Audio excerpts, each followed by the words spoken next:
Hello mga palangga! Ayan, magmukbang tayo ng balot.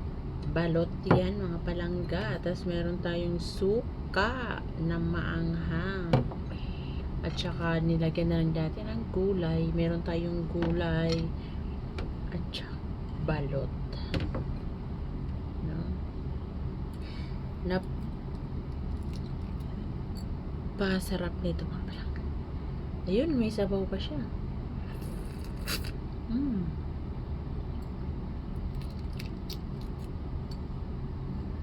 Lagyan natin ng asin. Sayang sabaw. Yummy.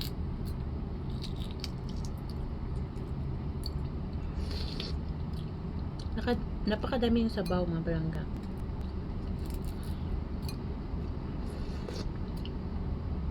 Di ba? Kahit nasa ibang bansa ka, nakakain ka rin ng pagkain na gusto mo, di ba?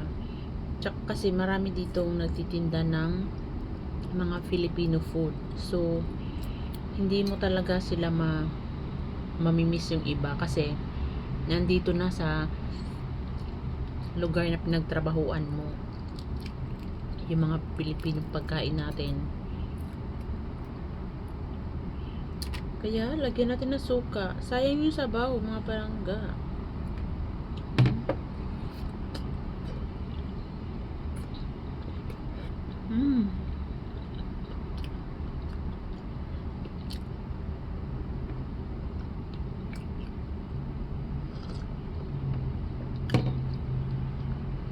Ang asin.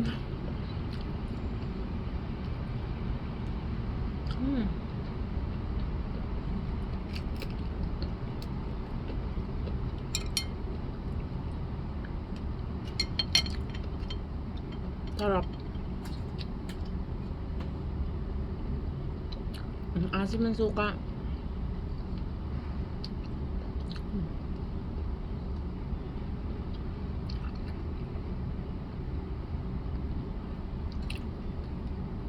Masarap siyang palangga kasi alam nyo, wala siyang balahibo. Ano? Diba? Tapos lagyan natin ng suka. Tapos asin.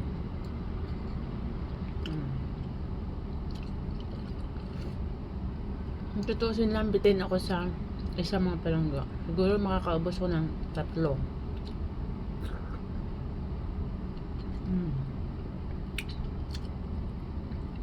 Sarap.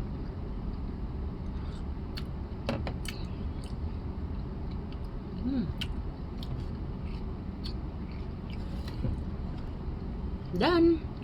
Thank you for watching.